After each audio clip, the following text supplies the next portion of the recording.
And, well, it's an end of an era since Ryan Tannehill's no longer there, Derrick Henry's no longer there.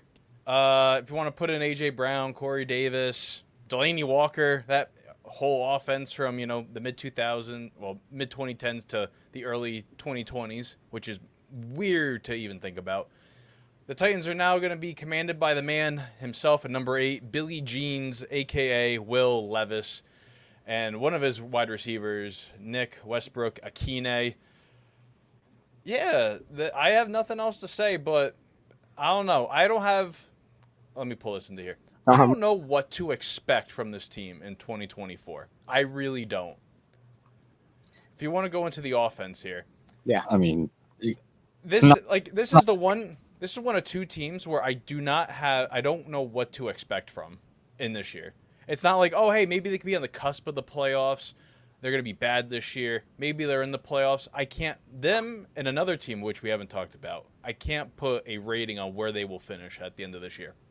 Well, does bringing in two big wide receivers cancel out the place to go to die with Hopkins and Ridley?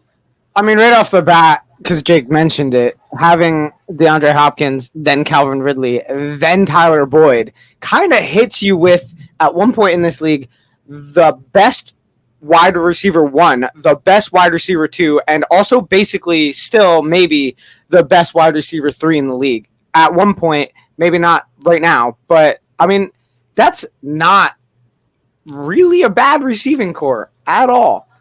It's a much better receiving core. It's the best receiving core we've seen from this team since A.J. Brown was on it. Oh, A.J. Brown, Corey Davis. Yeah.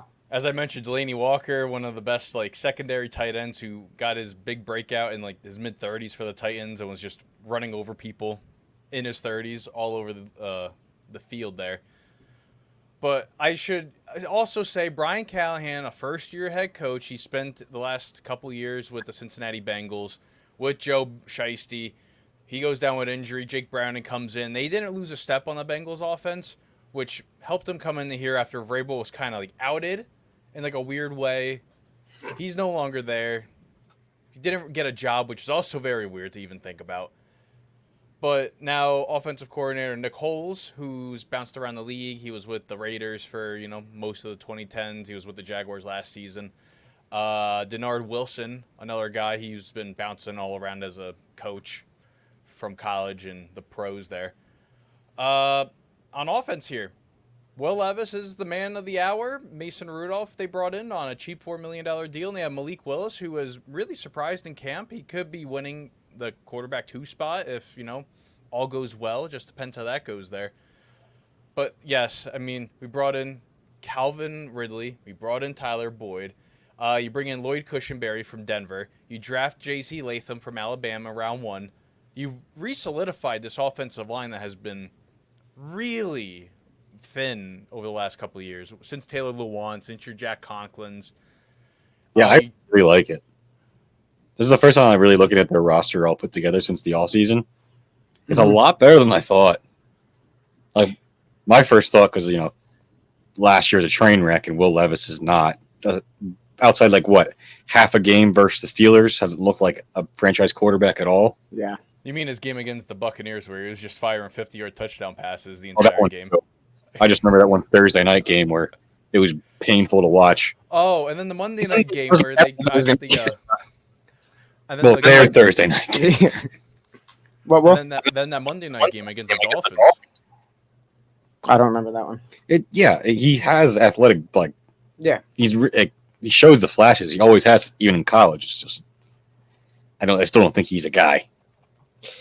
My thing is, this team obviously lost in the running back area this offseason. I mean, obviously, that's what's going to happen. Well, you go from Derrick Henry and what this team has done with Derrick Henry and what Derrick Henry has meant to this team to Tony Pollard, who was questionable last year.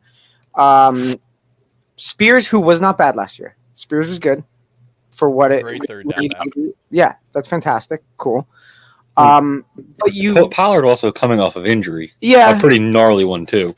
It's not what it was, but then you also heftily improve the wide receiver room and the passing and receiving game. So, I mean, this team's identity should be a little bit different than what we're used to for the Tennessee Titans in the past 5 years or so.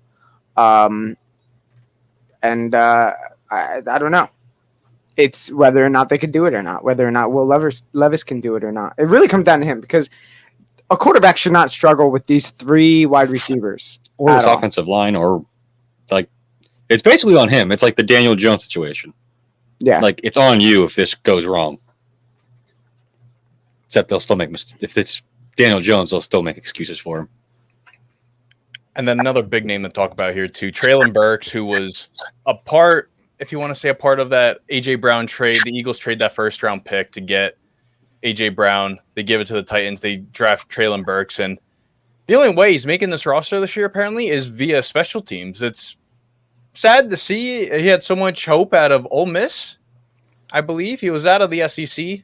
Arkansas, I think it was. Arkansas? Okay, so a lot of hope for him, trying to fill in big shoes for a wide receiver who's now hundreds of $1 million now making with the Philadelphia Eagles.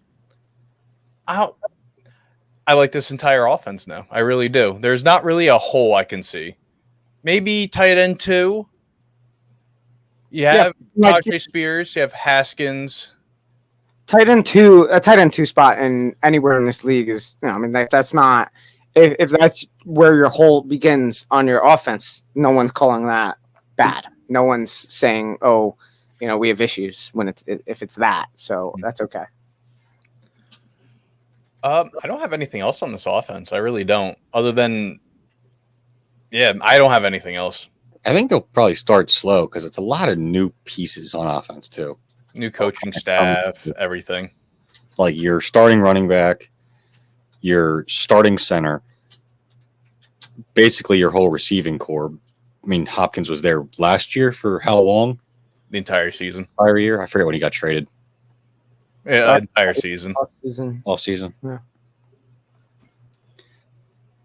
Defense? Yeah, let's go to the defense here. And they've made a lot of big moves here. Let me pull up the chart here. So they add Sebastian Joseph Day from the Chargers. They also add Kenneth Murray from the Chargers. They added Chidobe Awuzie from the Bengals. Now he's another year removed from the ACL, so maybe he can reclaim that number 1 corner spot. They make that trade for L'Jarius Sneed, which was just a 3rd-round pick, a little bit of extra change. They've made a lot of big moves. Tavondre Sweat from Texas. I saw a photo going around, and it was Tavondre Sweat and Jeffrey Simmons standing next to each other. And if you know Jeffrey Simmons, he's a big dude. You don't want to get in his way. Tavondre Sweat made Jeffrey Simmons look like a guy who works finance a 9 to 5. He made him look like a normal human, which is absurd to think about. Because you know how big Jeffrey Simmons is. And, well, there we have it. Again, it's kind of the same thing. Like if the things that they brought I in, think you commented on there. Oh, dude! I guess it's got to be addressed. So that's supposed to be a private chat between me and Will on the program we use. But also, I just learned that there's a technical issue when I try to do that. So that just happened. You're supposed to click private chat, not the comments. No, I did, but it's because I used 2 different windows, I guess. I don't know, whatever. But that's really funny. That happened. I'm like, excuse me? Dom has and Jake looked at me. 4 monitors in front of him. So that's really funny. But yeah, they also added Jamal Adams. They drafted a guy, Jarvis Brownlee Jr., and I've seen videos in camp, and he's been clamping down DeAndre Hopkins, Calvin Ridley, Tyler Boyd. And I saw a tweet, and I thought it was really funny. And trust me, it's accurate because I watched the video of it. The man doesn't wear gloves. He doesn't wear any arm sleeves. He doesn't wear any wristbands or anything. He's a pure psycho at cornerback. And he might be one of the best up-and-coming guys who's behind Roger McCreary, who's going to be the starting nickelback regardless. But they've really fixed this defense up too, where they messed up on the Bud Dupree contract after Dupree tore his ACL in his final year in Pittsburgh. They've really revamped how this team is. And it's exciting to see where they're going to go. And I hope you guys now understand, I don't know where to put this team. I've really inspected this team for so long. I don't know where I could place them on a playoff team borderline playoff team or they're fighting for a top 10 pick. I don't really know where they're even going to be placed. I just think with the AFC, how it is, like, they're not going to win the division over the Texans most likely, so they're going to be fighting in a really rough wild card spot then. I see what are either 9-7. What's that? That's new 8-8. 9-8 is the new 8-8. Yeah, because I don't think they're going to start well, but they'll probably have some mid-season, resurgence, and then it just come up short. That's where I kind of think this will happen, depending on the schedule. I mean, they went 6-11 last year, so that wasn't incredibly bad either. But I think it was like 2 wins through the first 12 weeks or something like that. Yeah, it might have been. I don't know, man. I really don't, actually. You might be right about that. Well, I don't know and where. You look at if you want to go to the schedule too, like, I don't know if you have any other thoughts on this. Like, still, there's a lot of winnable games on here. There's no one on here that's like, oh, hey, I could chalk up an L really early. Like, I could chalk up the Jets. I could chalk up the Packers, the Lions. I'll put the Bengals in there, and then maybe one of the Texans games. I do not know where to put this team. I am just really confused looking at this team because it's not even that bad of a schedule, too. It's a tough stretch to start, and then you have this really early bye week. So, like, your first 4 or 5 weeks are just weird and tough, and then you come out of it with a divisional game. That's really that's a tough quarter of the schedule to start with, and then the bye week, which is, I guess that could be good after there's 3 consecutive games there. But then, okay, if your season really starts, then you don't have a bye week for the rest of the season. That's tough. I have 7 wins. Which is basically last year. Which is, again, like I said, 9-8, 7 yeah, 7-10. I got 9. Like, I don't know. This is such a weird team where, like, they're not going to sweep anyone in their division. So I think the only team they could probably sweep is either the Colts or the Jaguars. Well, what Colts are we seeing? Like, we're going to get to that later, but are we going to see Anthony Richardson? Are we going to see? I just chalked it up as a split because we don't know which one we're going to have. I have them winning that home game after the bye week. Yeah, I had that too. And then it's like weird. Like, you go to Buffalo, but it's not like cold Buffalo, but it's not like warm Buffalo. Yeah, you have like even the Buffalo now, they're still a lot better than this team. Yeah. I have like maybe 7, maybe 8. That's tough. Detroit's a loss. I win against Patriots.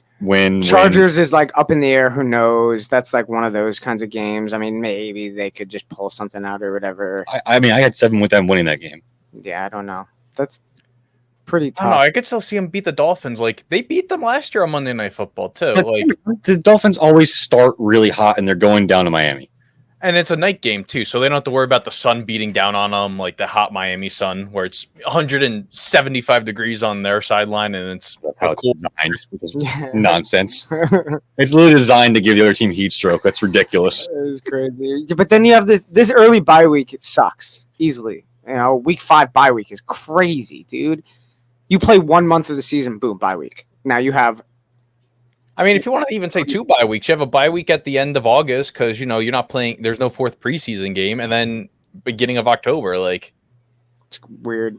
When is the schedule changed? So we're not doing actual 2 bye weeks? It would be if they go to 18 games, which. They're going to. It sounds like they're going to, but it's not going to be till the next CBA comes out. Okay. Which is when? Whenever this one expires. I know they readjusted it for COVID. I think it's 26. Okay. Well. Still sucks with a week 5 bye week. Yeah, I don't know. 7-9 wins. That's what we got.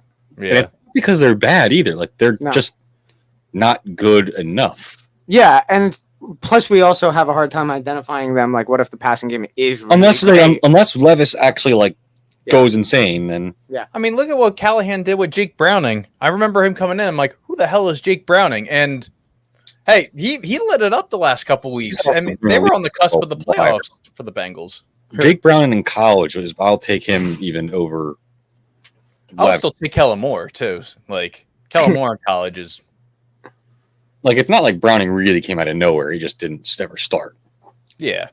Still, I don't know. This is tough. If they're rolling, then I think it's too many new pieces.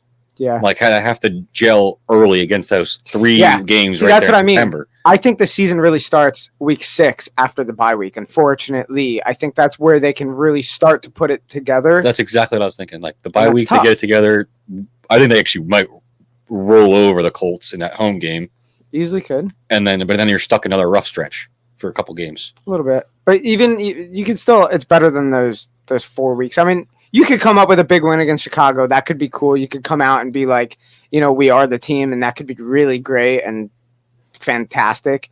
But then to play the Jets early with hardly any injuries, hopefully, then to play Green You got to Bay. play, the heir to the quarterback throne of, both Packers guys. That's funny. And then you got to play Caleb Williams, and